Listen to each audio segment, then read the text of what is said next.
नमस्कार मित्रों। भद्र देश के राजा अश्वपति की कोई संतान नहीं थी। उन्होंने संतान प्राप्ति हेतु माँ सावित्री की तपस्या कर उन्हें प्रसन्न किया। शास्त्रों में माँ गायत्री और माँ सरस्वती को भी सावित्री के नाम से जाना जाता है। माँ सावित्री को प्रसन्न करने के लिए राजा और रानी दोनों ने ही 18 वर्षों तक कड़ी तपस्या की। तभी माता सावित्री ने दोनों को एक तेजस्वी कन्या के माता पिता बनने का आशीर्वाद प्रदान किया। कुछ समय बाद महारानी ने अत्यंत सुंदर और तेजस्वी कन्या को जन्म दिया। चूँकि उस कन्या का जन्म माता सावित्री की कृपा से हुआ था, इसीलिए उन्होंने अपनी पुत्री का नाम भी सावित्री ही रख दिया। राजा ने अपनी पुत्री को उच्च शिक्षा के साथ साथ अच्छे संस्कार भी दिए। धीरे धीरे सावित्री विवाह योग्य हो गई। राजा और रानी को अपनी पुत्री के विवाह की चिंता होने लगी। उन्होंने कई जगह अपनी पुत्री के लिए वर ढूंढा, परंतु उन्हें ऐसा कोई वर नहीं मिला जो राजकुमारी सावित्री के लायक हो। तब उन्होंने पुत्री सावित्री को ही अपना वर ढूंढने को कहा। तभी राजकुमारी और उनके मंत्री देशाटन पर निकले। राजकुमारी सावित्री ने कई राजकुमार देखे, परंतु उन्हें कोई भी पसंद नहीं आया। कुछ समय बाद यात्रा के दौरान उन्हें किसी वन में सत्यवान नाम का युवक दिखाई दिया।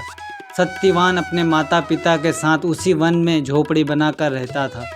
उसके माता पिता अंधे थे, इसलिए पड़ोसी राजा ने उनके अंधेपन का फ़ायदा उठाकर उनका पूरा राज्य हड़प कर लिया था और उन्हें देश निकाला देकर वन में भेज दिया।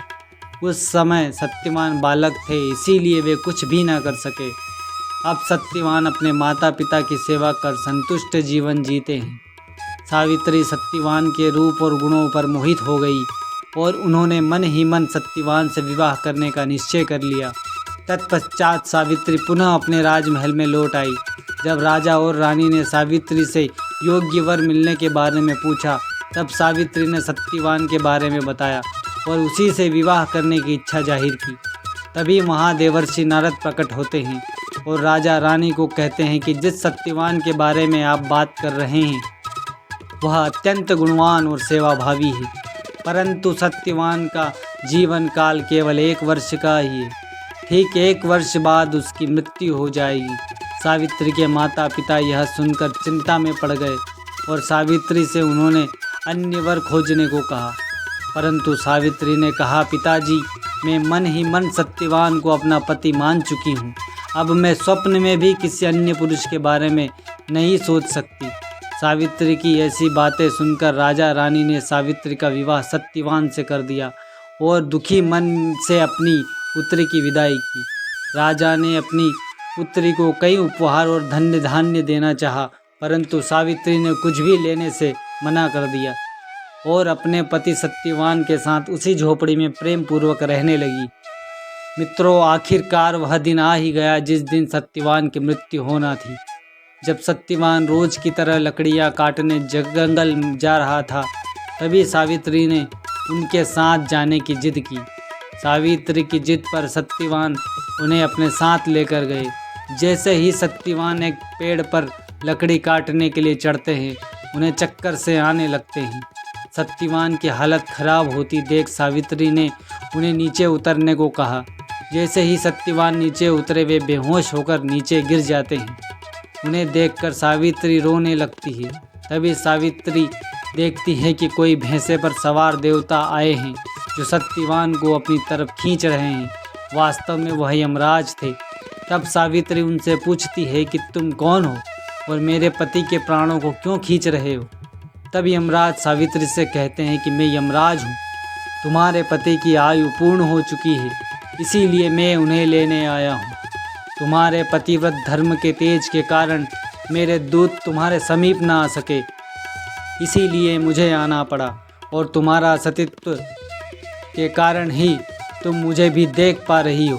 इतना कहकर यमराज सत्यवान के प्राण लेकर वहाँ से चल पड़ते हैं।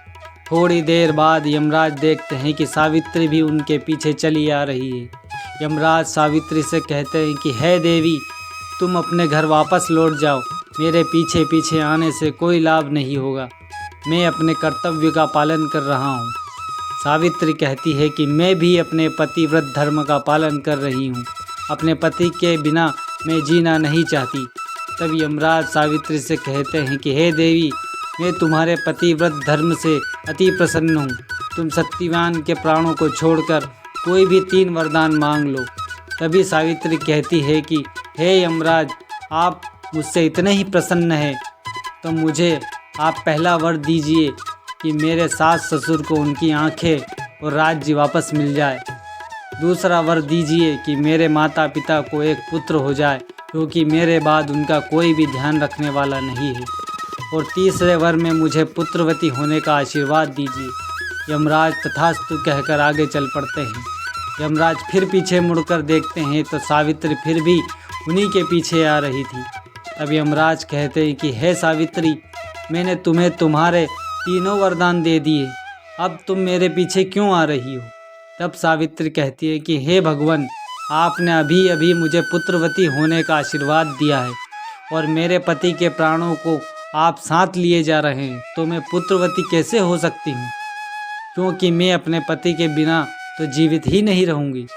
यह सुनकर यमराज सावित्री की चतुराई और धर्मपरायणता से अत्यंत प्रसन्न होते हैं और सत्यवान के प्राणों को मुक्त कर देते हैं। सत्यवान पुनः जीवित हो जाता है। इस प्रकार सती सावित्री के कर्म, धर्म और तपस्या से दोनों ही परिवारों में खुशियाँ छा जाती हैं और उनका जीवन खुशियों से भर जाता है।